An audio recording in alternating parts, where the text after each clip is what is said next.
You know, one of the things we didn't get to talk to when it comes to the current team, the current Yankees, is Aaron Judge. Now, he's missed a lot of time this season already, but still, in 3 short years, has emerged as, it seems like, the next Derek Jeter, which you thought, how could there possibly be a next Derek Jeter? But obviously, you know, you were on the bench with Derek Jeter through his early years, similar to Aaron Judge. Is that a fair parallel to make between these two players? As far as how they play the game, it is fair.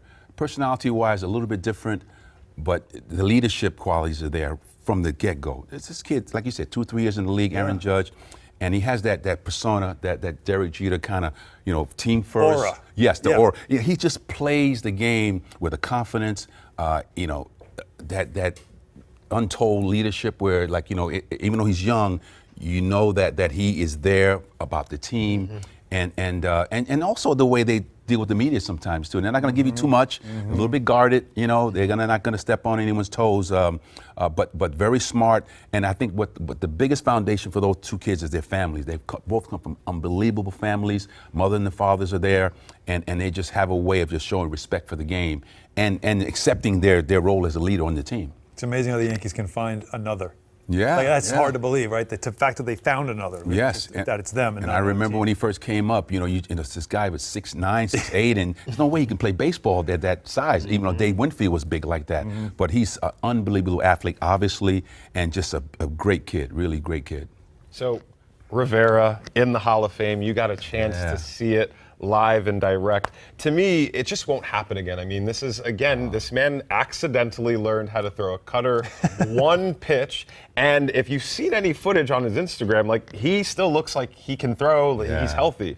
At this point right now, you have relievers that are essentially destroying their arm to be able to throw competitive pitches. Everybody throws 97. We need something that moves this way, something that moves that way, and guys are sort of flaming out. They're meteoric, really, these relievers now. They're in and they're out. What did you take from just getting to watch this guy up close? Well, first of all, he's a tremendous athlete. I mean, you saw him at the Old Timers Day. He did inside the Parker. Although anybody could have done that. Jeff Nelson didn't run after the ball. Okay, I mean, and Mariano used to shag all the time, so he's flat. He's really fast. Okay, but to me, first of all, he has a strong faith. Not just in God, but in himself. And he'll tell you in a way, he's like, just dropped it down from the heavens, his cutter. But he was able to repeat his delivery to almost a flawless end. You know, it was deceptive, it was smooth, it was slow, but the ball would just get on you like a fastball, and like a second before it got there, it would just zip. And you knew it was coming and still couldn't get to it. Fearless, competitive, pressure didn't even faze him in one way or the other. But think about all the situations he was in. And as a young player, took over for John Wetland, who was our closer and a pretty good one at the time. He just stepped right in with no problems, had the confidence to do it. But to me, as a hitter, when a pitcher can repeat his delivery over and over and over, when you don't know and come out from the same slot like that, it's just do a little sinker, a little fastball.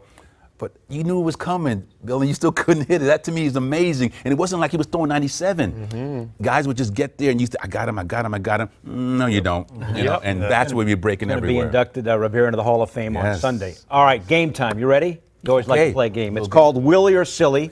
We ask Fernando and Alan whether it's you, Willie, and if not, if you guys don't think it's Willie, you say silly. Okay. Got the rules? All right, Are you ready? Question number 1. In 2007, he gave a speech and managed a game in the same day. Yes or no, Willie or silly? That's Willie. In what year? 07. That's Willie. Yeah, that's Willie. That's right. It was my daughter's commencement speech at Fordham. Did that in Fordham, man. Nice. Unbelievable. You guys just guessed, but that's okay. That's definitely something you can say, Willie. Question 2. And if it's Fordham, you're getting your money's worth. Yes, that's right. And then I went to the game that night and we won the game that night too. There you go. Great day. All right, he homered in his first big league at bat. Willie or silly? That's Willie. Yeah, I can see that being Willie. No, silly. No. I hit my first American League hit was a home run against Jim Palmer, but my first at bat was a hit against Tom Underwood in Philadelphia.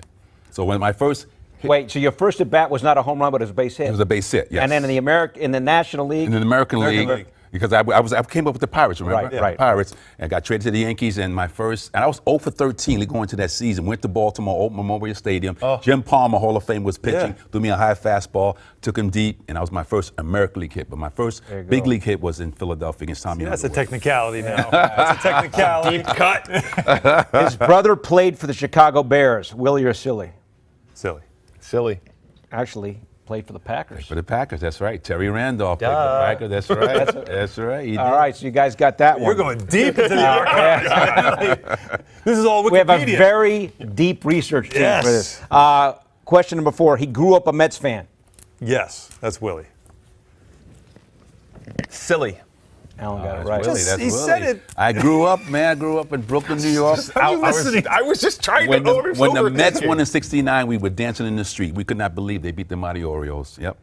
All right, last question now. In 18 seasons, the only position he ever played was second base. Silly. Because it would be silly to do that to that man. No, I'm going to go Willie. I played third base. When did you play third base? I came up with the Pirates again. Goes back Oh, to the yeah, Pirates. see, Okay, it all goes right. back. Okay. I don't know you. Okay, you're right. Not a Yankee. Right, you're right. This is the last game of the season, last day of the season. We're getting ready to go to the playoffs. I'm 20 years old. Okay, and everybody's hungover for the night before because we had champagne. We celebrated. But not you. No. Well, I had to. Well, I was a little tipsy, but I had to go out there and play. But all the rookies had to play. So they said, Danny Murtaugh says, Willie, you ever played third base? I go, no, sir. So you're playing third base today. Last day of the season. We're picking guys up. Garbage time, all right? Tough question. Right? Yeah. And I got out there and I looked up, caught the ball. It looked like third base was a mile away. I went, oh, and I just let it On a go. bounce? I made 3 errors, all throwing errors. Okay. that right? And suffice to say, I never went back to third base Yeah. after that. Played third base all they want, and that One was time. time. last That's right. took. And that's the only time I've ever done that. You're right. So everything else is second base. For more great videos from the MSG 150, check out right there. And remember, our show is on Monday through Thursday, 8 to 10:30 p.m. on MSG Network and MSG Go.